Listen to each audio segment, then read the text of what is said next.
gentlemen, and welcome to Deep-Seated Geek, Episode 5. Now, I know what you're thinking. What the hell is he wearing? That's not his usual t-shirt getup right there. He's looking kind of fine and dapper, not very geek-like, I know. So there's a story that goes along with this, okay? I'm not just doing this for, the sake of getting more YouTube views and all that kind of stuff, because there's a sharp-dressed man on the internets right now. But anyway, so why am I dressed like this? Well, it's a long story, but the main reason is Comic-Con. Comic-Con just came through Winnipeg, okay? And it's always a great time, okay? If you've never been to a Comic-Con, check out your local listings and see if there's one coming through your town, and I suggest you go. Not because it's comic book related stuff, but because it's like a trip down memory lane. It's like going back into your childhood and seeing all the toys and games that you grew up with as a kid, okay? Here's what I mean. My first year going to Comic-Con was here in Winnipeg. They used to have it at an open office space down at a hotel near the airport. And it was just this great big open exhibition hall. And there were a few artists locally, some celebrity guests, which were like, I think Margot Kidder was there from the Superman movies, and a particular artist that I really liked reading through comics and everything, he was going to be in town. So I wanted to go meet him and get an autograph or a picture at least, And actually, just to show you what I got, the guy was nice enough to do a personalized illustration for me on the spot. So I've got, I don't know if you can see this, I hope it's not reflecting or anything, but I'll bring it up close. That is David Finch's Moon Knight sketch that he did for me at the con. Very nice man, very warm, open, talked to me for like a few minutes while he was drawing this whole thing and signed all the comics, the ton of comics that I brought along for him to sign. So very great celebrity appearances at the Comic-Cons. So it was great, and I mean, like, going up and down all the aisles, seeing all the toys and everything, like the He-Mans, Transformers, G.I. Joes, the wrestling figures, the superheroes, both Marvel and DC, My Little Ponies, Pound Puppies, Cabbage Patch Kids, everything. It was just insane, the amount of toys and everything from my childhood that were right there again, And I remember, like, the next few years, like, I'd go every year, and I would bring friends, or I'd bring my family, and my family, I think it was my sister, she was like the queen of the con at one point, because she'd be walking up and down the aisles, and she'd be looking at all the toys that I used to have as a kid going, that's the Millennium Falcon. Oh, look at that. Does it have that chess piece in the... Yes, it does. Look, that's where Chewie and Luke and everybody, they played, C-3PO, they played that little chess game there. And oh, look at that. You could put Luke Skywalker in the seat there to man the gun on top, and there's the cockpit over there. She's naming details for all this kind of stuff. She looks over here. That's the Yoda that we left in our front yard for all of winter that one time, and it scared off all the squirrels come springtime, So, and all the geeks around her were just going, she's the coolest girl I've ever met, so I say that like it's a bad thing. It's not, because that's me when I'm walking through those things. I'm like, oh my god, this is the Han Solo figure with the gun, and look at the gun, it comes with him and you can put it in his hand. So I geek out just as much as any of those guys, okay? So it's always a super amazing time every time I go. Now, getting closer to this whole deal, okay? This year, a buddy of mine that I know on Facebook, he is one of these guys who every con, either locally or across Canada, I think he even went to Dragon Con, which is like the hugest kind of collection of nerdgasmic goodness in all of North America. He goes to all these cons dressed up as Heath Ledger's Joker, right? And he does it to a T. It's frightening. But what's so cool about this guy is he usually gets involved with the costume contest kind of thing and supporting cosplay players and all that kind of stuff, which, if you don't know, cosplay are people who like to dress up for fun or activities, and that's their thing, is getting dressed up in all these different fashions and everything. So he's really heavily involved in that. But one of the things that I like about him is that every time I went to the local cons here, I'd see him going around posing for pictures with everybody, getting other people who are in costumes to do all these fantastic little setups. And the big thing is that all the little kiddies who would come to the thing, like the little Batmans and everything, he would like kind of play around with them a little bit, try and get them all pumped up and have them like posing like they were beating the snot out of him. He's just a fantastic guy, okay? And hopefully he doesn't mind that I'm going to mention his name here. Kid Remington. Look him up on Facebook if you can, and give him a thumbs up, because he does a lot of good work, and I think a little goes a long way. If you just give him a thumbs up, lets him know he's doing a good job. So anyway, he gets a hold of me on Facebook, I believe, and he just threw it out there like, hey, I'm thinking of this idea for this year's Comic-Con. We get a whole bunch of different people dressed up as the DC villains, and we do this great big photo op where they're all there in one spot, you know? And just as a joke at first, I just kind of wrote, well, if you ever need a Lex Luthor, I'm a bald guy, haha, you know? And then the update on his fan page was, okay, you got Jason Brasher down for Lex Luthor. So I was like, I'd never done anything like that before.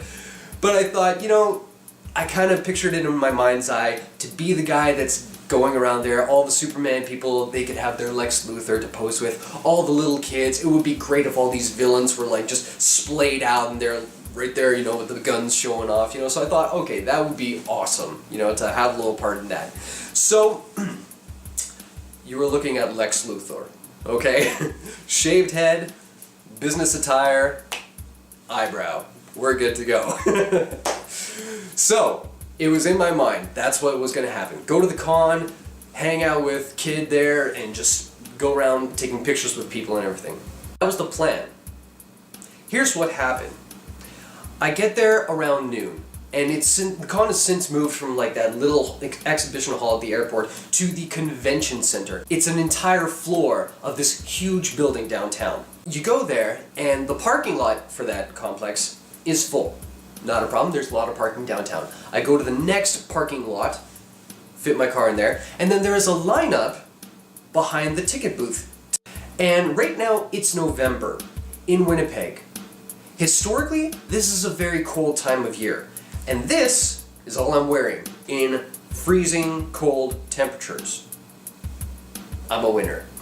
So I'm standing in line, a huge line, for 40 minutes just to get a quick ticket, okay, which takes 2 seconds to get.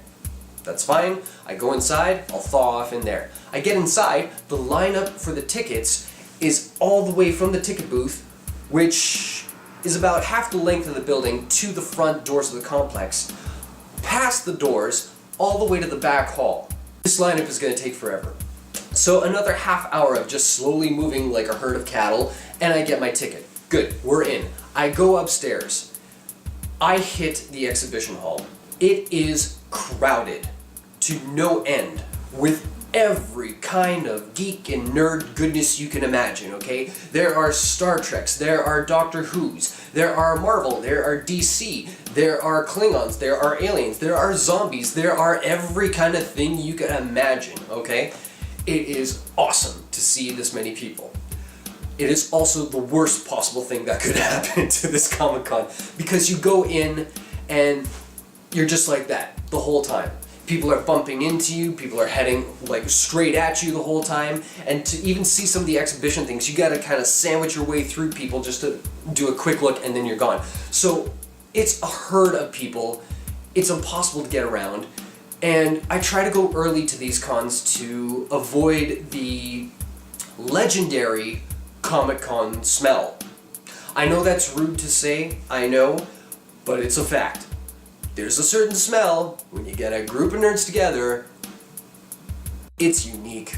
So, unfortunately, it's already there. This is the biggest turnout I have ever seen for a Comic-Con, in Winnipeg at least, okay? And I think it's slightly due to the fact of the popularity between like the Big Bang Theory and all the nerdy goodness there, and movies like the Avengers and Batman taking off in a big huge way. So everybody wants a piece of the action. So they all come to this mecca of nerdgasm, okay? So I'm walking around and I'm just trying to look for my buddy, okay? It's not hard to look for a guy with green hair, white face paint, and a purple coat, you would think. But everyone likes to dress as the Joker. I could not find him for the life of me. So I thought, hey, genius, pull out your phone, text the guy. No reception in the building. I did a lap around the place twice. Once to kind of look at stuff and casually look for my friend. The second time to go around and look for my friend. I could not find him after 2 hours. I couldn't find anybody I knew for 2 hours. I was fried at that point. So, I said, okay, I think this might be a bust. But, just in case, go back to the car, grab the comic books that I brought to have a particular artist sign them, okay? Only 6 books, shouldn't take long. So I go back, grab the books, come back in, not a problem. I go to the lineup for the guy that I want to see, and there's only 5 people. Right on! I get in line, and each and every one of those people want him to do a sketch. That takes a good long while. And so I'm standing in a lineup of 5 people for almost an hour. My back hated me after 10 minutes. My feet up and died after a half an hour.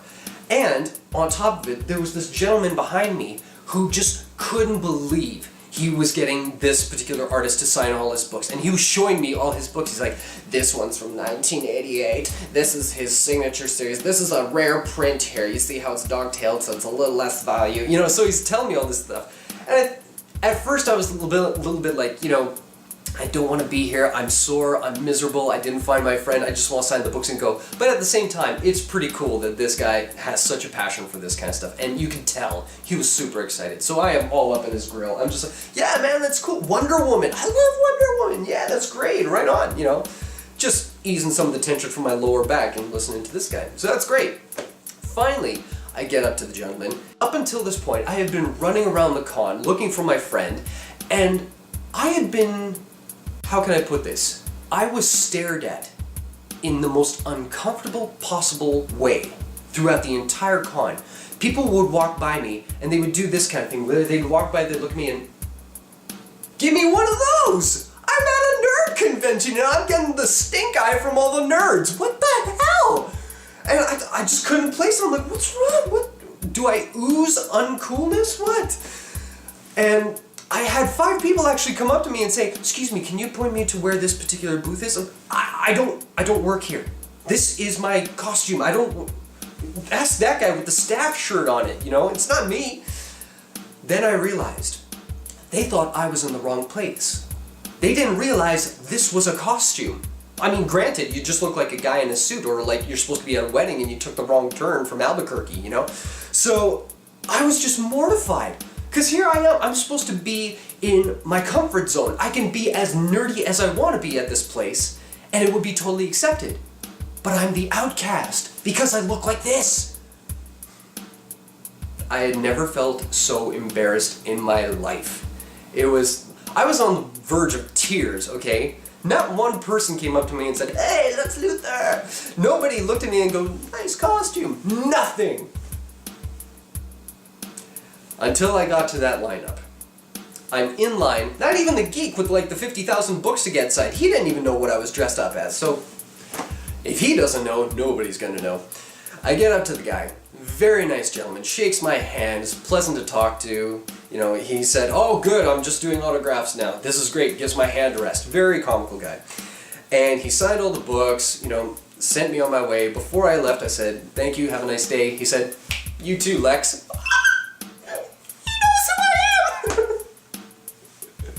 So he kind of made up for it all. So after that, couldn't find my friend. It was a bust. I went back to my car, started driving home. And here's where my real life and all its craziness catches up with my geek life. On my way home, I am driving and I call my sister, who's going to be coming over to my apartment later that day. And just as she picks up the phone, I see in front of my car a van, like a Jeep Cherokee, like huge, no, like one of those Escalade black vans, flip up in the air and come down again. It was like something out of like one of Michael Bay's bad action movies, you know, it was just like up in the air and boom. I couldn't believe what I was seeing. My sister said hello and I said, I'll call you back, I saw a car accident, click. I probably freaked her out, right? But I pull over and I look, the Escalade is on its side. I can see people struggling inside, like through the windshield and everything, and there's fluids coming out. And then the other car, which hit it at such an impact that it flew, which was a Chevette, by the way. How that works, I don't know, but its front end was like an accordion. It was crushed. I ran over, and there was a girl who was staring at the car accident with a cell phone. I said, did you call 911? She just, you know, nodded like that. So I look inside, there's people struggling. I jumped up onto the car, opened the passenger side door, and started helping the passengers out. Check the girl. You okay? Yeah, I'm okay. Fine. You, big guy, huge dude, redhead, long-haired, shaggy dude. Come on! Got him out. Okay, everybody get back from the car. Got them over. Checked them over. Guy had a cut here, girl had a bump on the head. So freaking lucky. The other guy, the guy who actually hit them, He jumped out of his car and just bawled his eyes out. He was mortified that he had done this to another person.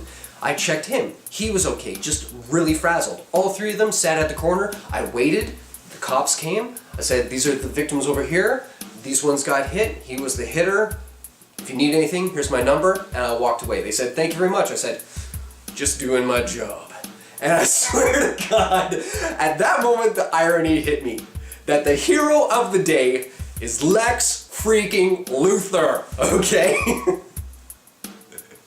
But it was short-lived, because on the way to the car, I hit my toe on the curb, and I stumbled, and I looked like a jackass. So, life caught up with me after all. Got back in my car, and I hope they're okay. If you're watching this out there, hope you're doing well, and everything's okay. And yeah, that's why I'm dressed up like this. So, get used to it. It's the one and only time you'll probably see me dressed up this fancy. And with that, I hope you enjoyed this little story. I know it's not the usual discussion topic stuff that we got, but if you've ever been to a Comic-Con and you had a really good experience, please feel free to share that in the comments section. If you like this kind of content, the storytelling or the discussion topics or even the gaming videos that I'm putting up, please indicate by commenting below, liking the videos, sharing it with your friends, and subscribing to the channel so you can get future updates. And with that, I want to say have a good evening, and we shall see you again on Deep Sea the Geek.